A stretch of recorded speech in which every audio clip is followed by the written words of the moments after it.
Hello दोस्तों, आज के वीडियो में हम आपको बताएंगे सिंधु सभ्यता और वैदिक सभ्यता में अंतर। ठीक है, इससे क्या होगा कि आपको सिंधु सभ्यता और वैदिक सभ्यता आसानी से याद हो जाएगा।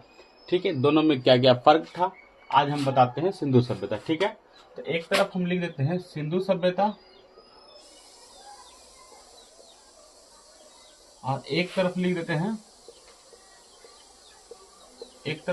हैं वैदिक सभ्यता। ठीक है, एक तरफ क्या लिखते हैं सिंधु सभ्यता, एक तरफ लिखते हैं वैदिक सभ्यता। ठीक है, तो सबसे पहला पॉइंट इसका है सिंधु सभ्यता का कि ये क्या था। सबसे पहला पॉइंट हम पिछले वीडियो में आपको बताए हैं, आप देख चुके होंगे कि सिंधु सभ्यता जो था तो ये क्या था, नगरीय सभ्यता था। सिंधु सभ्यता कौन सा सभ्यता था, तो नगरीय सभ्यता था। सिंधु सभ्यता कौन सा सभ्यता था, तो नगरीय सभ्यता था। पूछेगा कि सिंधु सभ्यता कौन सा सभ्यता था, तो नगरीय सभ्यता था। जबकि वैदिक सभ्यता क्या था, तो ग्रामीण सभ्यता हुआ करता था। वैदिक सभ्यता क्या हुआ करता था, तो ग्रामीण सभ्यता हुआ करता था। सिंधु सभ्यता क्या था, तो नगरीय सभ्यता था। जबकि वैदिक सभ्यता क्या हुआ करता था, तो ग्रामीण सभ्यता हुआ करता था। ठीक है, दूसरा नंबर में क्या है कि सिंधु सभ्यता, इसमें क्या होता था कि सिंधु सभ्यता में पशुपतिनाथ और मातृ देवी की पूजा हुआ करता था। हम बताए थे कि सिंधु सभ्यता में किसका किसका पूजा हुआ करता था, तो पशुपतिनाथ और मातृ देवी की पूजा हुआ करता था। और मुख्य रूप से सिंधु सभ्यता का देवता जो था तो पशुपतिनाथ था। जबकि वैदिक सभ्यता में प्रकृति की पूजा हुआ करता था। तो हम लिखते हैं सिंधु सभ्यता में किसका पूजा होता था, तो पशुपतिनाथ और मातृ देवी की, और किसकी, मातृ देवी की पूजा होता था, है ना। सिंधु सभ्यता में किसका पूजा होता था, तो पशुपतिनाथ और मातृ देवी की। सिंधु सभ्यता में किसका पूजा होता था, तो पशुपतिनाथ और मातृ देवी की। जबकि वैदिक सभ्यता में किसका पूजा होता था, तो प्रकृति का, किसका, प्रकृति का पूजा होता था। वैदिक सभ्यता में प्रकृति का पूजा होता था। देखिए शुरू से बोलते हैं, सिंधु सभ्यता में सिंधु सभ्यता नगरीय सभ्यता थी, इसमें मातृ देवी और पशुपतिनाथ का पूजा होता था। जबकि वैदिक सभ्यता जो था ग्रामीण सभ्यता था और वैदिक सभ्यता में प्रकृति की पूजा होता था। तीसरा पॉइंट में क्या था कि सिंधु सभ्यता जो था शांति प्रेमी था, यानी इसको शांति से रहना पसंद था, शांति प्रेमी। सिंधु सभ्यता क्या था, तो शांति प्रेमी था। जबकि वैदिक सभ्यता के लोग क्या थे, सॉरी ये दूसरा नंबर होगा। जबकि वैदिक सभ्यता के लोग क्या थे, तो वैदिक सभ्यता के लोग युद्ध प्रेमी थे। वैदिक सभ्यता के लोग क्या थे, तो युद्ध प्रेमी थे। पूछेगा कि किस सभ्यता के लोग युद्ध प्रेमी थे, तो वैदिक सभ्यता के लोग युद्ध प्रेमी थे। सिंधु सभ्यता में है ना, कुंवड़ वाला सांड को पवित्र माना गया है। सिंधु सभ्यता में कुंवड़ वाला सांड को पवित्र माना गया है। जबकि पवित्र है ना का जिक्र हुआ है। जबकि वैदिक सभ्यता में आपको गाय शब्द का उल्लेख, गाय जिसको अगन्य शब्द का उल्लेख किया गया, इसको पवित्र माना गया है। ठीक है, उसके बाद क्या है कि छठा नंबर में क्या है, सॉरी 1 2 3 चौथा नंबर। ठीक है, यहाँ 5वां नंबर। ठीक है, सिंधु सभ्यता के लोग क्या थे, सिंधु सभ्यता के लोग मूर्ति पूजा करते थे। सिंधु सभ्यता के लोग क्या करते थे, मूर्ति पूजा करते थे। सिंधु सभ्यता के लोग किसकी पूजा करते थे, तो मूर्ति पूजा करते थे। जबकि वैदिक सभ्यता के लोग क्या करते थे, मूर्ति पूजा नहीं करते थे। वैदिक सभ्यता के लोग क्या करते थे, मूर्ति पूजा नहीं करते थे। ठीक है, स्टार्टिंग से बोल देते हैं, ऐसा बोलने से क्या होगा आपको यहीं पे याद हो जाएगा। सिंधु सभ्यता क्या था, नगरीय सभ्यता था। जस्ट इसके अपोजिट वैदिक सभ्यता ग्रामीण सभ्यता था। सिंधु सभ्यता में पशुपतिनाथ और मातृ देवी की पूजा हुआ करता था। जबकि वैदिक सभ्यता में प्रकृति की पूजा हुआ करता था। सिंधु सभ्यता शांति प्रेमी समाज था। जबकि वैदिक सभ्यता क्या था, युद्ध प्रेमी समाज था। सिंधु सभ्यता में कुंवड़ वाला सांड था, कुंवड़ वाले सांड को पवित्र माना गया है। जबकि वैदिक सभ्यता में गाय को पवित्र माना गया है। सिंधु सभ्यता में क्या, मूर्ति पूजा का प्रमाण मिला है। जबकि वैदिक सभ्यता में मूर्ति पूजा नहीं हुआ करता था। सिंधु सभ्यता में जो था, तो सिंधु सभ्यता में क्या था,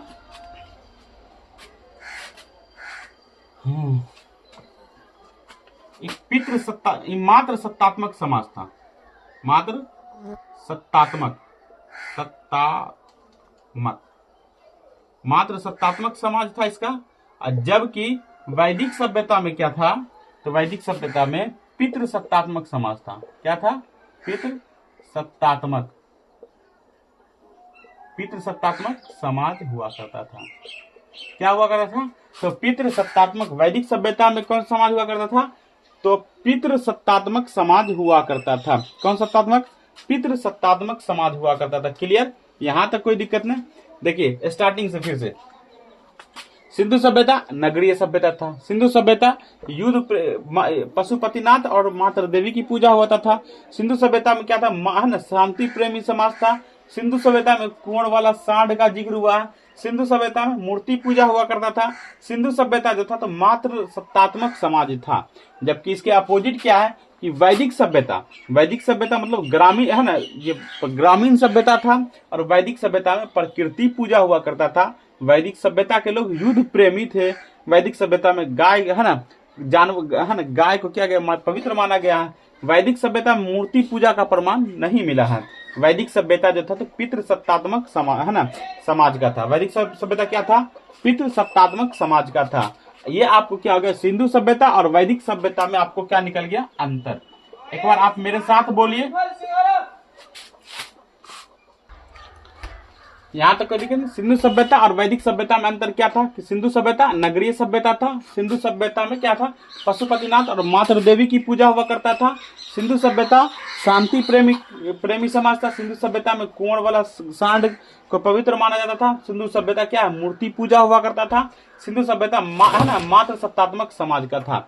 जबकि ग्रामीण सभ्यता क्या था? ग्रामीण सभ्यता वैदिक सभ्यता ग्रामीण सभ्यता था। इसमें प्रकृति का पूजा हुआ करता था, है ना, और युद्ध प्रेमी थे वहां के लोग। और उसमें जो है ना गाय को पवित्र माना गया है। जबकि यहाँ जो है मूर्ति पूजा नहीं हुआ करता था। और यहाँ का जो समाज था तो पितृ सत्तात्मक समाज था। ये आपको क्या हो गया कि सिंधु सभ्यता और वैदिक सभ्यता में अंतर हो गया। इसके बाद हम आपको बताए थे हम कि वैदिक सभ्यता को आर्य सभ्यता भी कहा जाता है, क्योंकि वैदिक सभ्यता का बनाने वाला कौन था? तो आर्य निर्माण करने वाला था। इसलिए आज अब हम आपको आर्य के बारे में बताते हैं। ठीक है?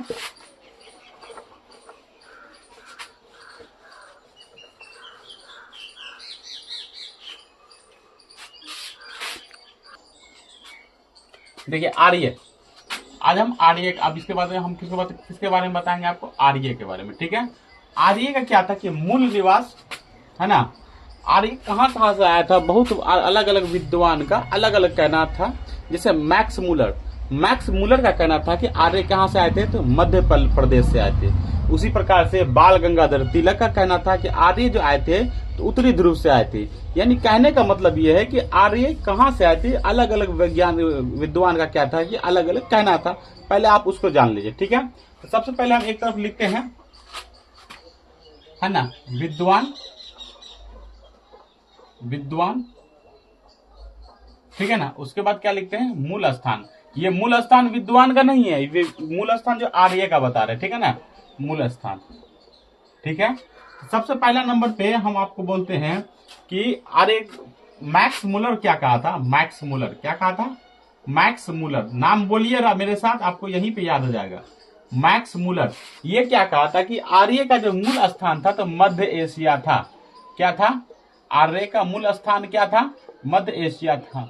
पूछेगा कि किसने कहा था कि आर्य का मूल स्थान क्या है? कि मध्य एशिया है। किसने कहा था कि आर्य का मूल स्थान क्या है? मध्य एशिया था। किसने कहा था कि आर्य का मूल स्थान कहाँ कहा? तो मध्य एशिया से आया था, है ना। मैक्स मूलर ने क्या कहा था कि आर्य कहाँ से आया था? तो मध्य एशिया से आया था, भारत। ठीक है? उसके बाद आता है बाल गंगाधर तिलक। इसको हम लिख सकते हैं बीजी, बी से बाल, जी से गंगाधर, और साइड में तिलक छोटा सा लिख देते हैं। बाल गंगाधर तिलक क्या बोला था कि आर्य जो आया था तो उत्तरी ध्रुव से आया था। कहां से आया था? तो उत्तरी ध्रुव से आया था। तो हुआ क्या था कि जब बाल गंगाधर को 1908 का घटना है, जब बाल गंगाधर को 1908 में अंग्रेज क्या किया? बर्मा के जेल में बंद कर दिया। तब उन्होंने क्या किया था कि वेद को क्या किया था? वेद को, है ना, वेद का ज्ञान लिया। और वेद में क्या लिखा हुआ था कि 6 महीना दिन और 6 महीना रात। इसी तरह उसको जब उसको पूरा सेटिस्फाइड हुआ तो उसने लिखा अपने बुक में कि आर्य कहाँ से आया था, तो उत्तरी ध्रुव से आया था। ठीक है, इसके बाद क्या था कि दयानंद सरस्वती, क्या था, दयानंद सरस्वती था। और दयानंद सरस्वती क्या बोला था कि आर्य जो था तो तिब्बत से आया था। कहां से आया था, दयानंद सरस्वती क्या बोले थे, दयानंद सरस्वती, आप तो नाम सुने होंगे, दयानंद सरस्वती। किसने, दयानंद सरस्वती ने क्या बोला था कि आर्य कहां से आए थे, तो तिब्बत से आए थे। आर्य कहां से आए थे, तो तिब्बत से आए थे। आर्य कहां से आए थे, फर्स्ट से स्टार्ट करते हैं। मैक्स मुलर ने क्या बोला था कि आर्य कहां से आए थे, तो मध्य एशिया से आए थे, है ना। उसके बाद क्या था कि बाल गंगाधर तिलक ने क्या बोला था, बाल गंगाधर तिलक ने बोला था आर्य उत्तरी ध्रुव से आए थे। दयानंद सरस्वती ने क्या बोला था, तो आर्य जो है, आर्य कहां से आए थे, तिब्बत से आए थे। उसके बाद एक प्रोफेसर पेंका था, क्या था, प्रोफेसर पेंका, प्रोफेसर पेंका, प्रोफेसर पेंका। इसने क्या बोला था, प्रोफेसर पेंका ने क्या बोला था कि आर्य कहां से आए थे, तो जर्मनी से आए हैं। आर्य कहां से आए हैं, जर्मनी से आए। देखिए और भी बहुत सारा वैज्ञानिक है, ठीक है, लेकिन इसमें जो है मुख्य जो है यही तीन को ज्यादातर पूछा जाता है, इसी तीनों के बारे में। ठीक है, अगर आपसे एग्जामिनर शर्त नहीं रखेगा, डायरेक्ट पूछ देगा आर्य कहाँ से आए थे या कहाँ के मूल निवासी थे, तो आप डायरेक्ट बोल सकते हैं कि मध्य एशिया से। लेकिन पूछेगा प्रोफेसर मैक्स मुलर के अनुसार, है ना, आर्य कहाँ से आए थे, तो मध्य एशिया से। अगर पूछेगा बाल गंगाधर तिलक के अनुसार आर्य कहाँ से आए थे, तो उत्तरी ध्रुव से। अगर पूछेगा दयानंद सरस्वती के अनुसार आर्य कहाँ से आए थे भारत में, तो तिब्बत से आए थे। यानी अलग अलग वैज्ञानिक का इस पे अलग अलग क्या है, विचार दिया गया। ठीक है, आप इसको नोट कीजिए।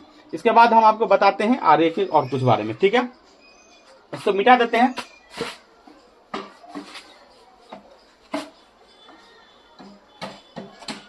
इसके बाद क्या है कि हम भारत का फिगर बनाने का कोशिश करते हैं।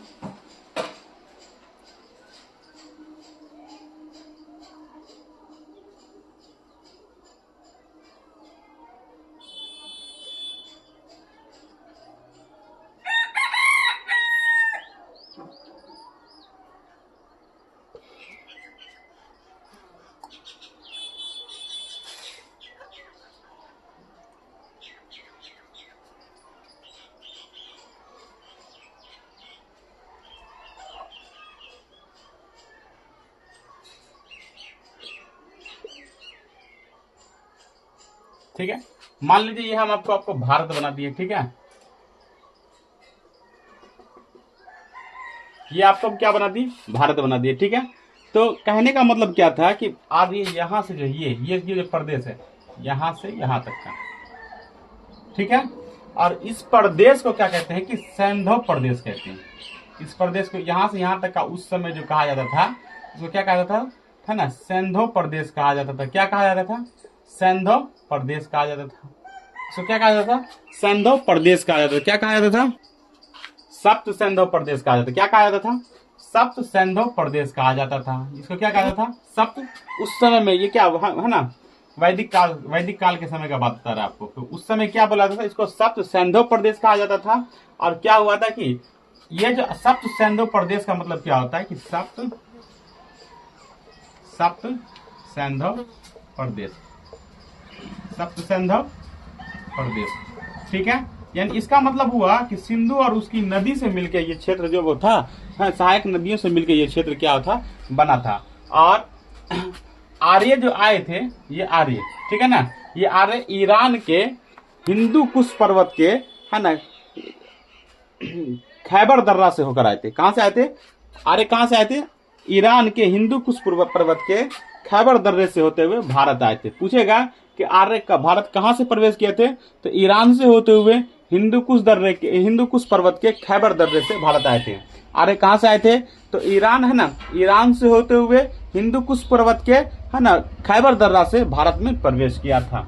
आर्य कहां से आए थे, तो ईरान से होते हुए हिंदू कुश पर्वत के खैबर दर्रे से भारत आए थे। ठीक है, यहाँ तक कोई दिक्कत नहीं। और वो क्या आए थे, पहले यहीं आए थे, सप्त सैंधव प्रदेश में आए थे।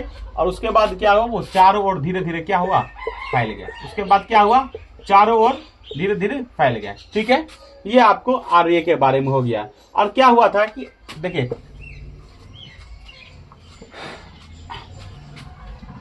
इसको मिटा देते हैं थोड़ा सा।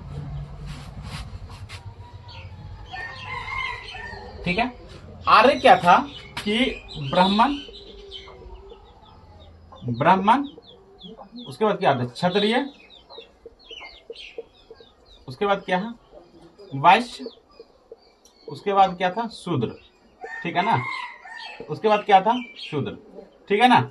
ब्राह्मण क्षत्रिय शूद्र जो आर्य हुआ करता था। अब बोलेगा आर्य कहा किसको जाता है, तो आर्य जो था उस समय कहा जाता था, आर्य उस समय क्या किसे कहा जाते थे, तो आर्य जो है मूल रूप से ब्राह्मण और क्षत्रिय को कहा जाता था। बाद में क्या हुआ, आर्य किसको कहा जाता था, मूल रूप से ब्राह्मण और क्षत्रिय को कहा जाता था। पूछेगा आर्य किसे कहा जाता था, तो ब्राह्मण और क्षत्रिय को कहा जाता था। बाद में आते आते क्या हुआ कि वैश्य को भी क्या किया है ना, आर्य में शामिल कर लिया गया। और पूछेगा और ये जो शूद्र बच गया इसको आर्य में शामिल नहीं किया गया। उसका कहना था कि यही भारत का मूल निवासी है। पूछेगा भारत का मूल निवासी कौन है, तो यही शूद्र, इसी को कहा जाता है भारत का मूल निवासी, ठीक है ना। इसी शूद्र को भारत का मूल निवासी कहा जाता है। एग्जामिनर पूछ देगा इनमें से भारत का मूल निवासी किसे माना जाता है, ब्राह्मण, क्षत्रिय, वैश्य या शूद्र। तो आप किसमें टिक मारिएगा, वैश्य में नहीं, किसमें मारिएगा, तो शूद्र में माना जाएगा, ठीक है। इसके बाद एक है ना, इसको नोट कीजिए। इसके बाद अगला पॉइंट जानने के लिए, अगला टॉपिक जानने के लिए, अगर आपको मेरा वीडियो पसंद आया तो लाइक कीजिए, शेयर कीजिए और साथ ही साथ बेल आइकन दबाना ना भूलिए। और अगले टॉपिक के बारे में कमेंट कीजिए, कौन सा टॉपिक पढ़ना है आपको इजी वे में, ठीक है।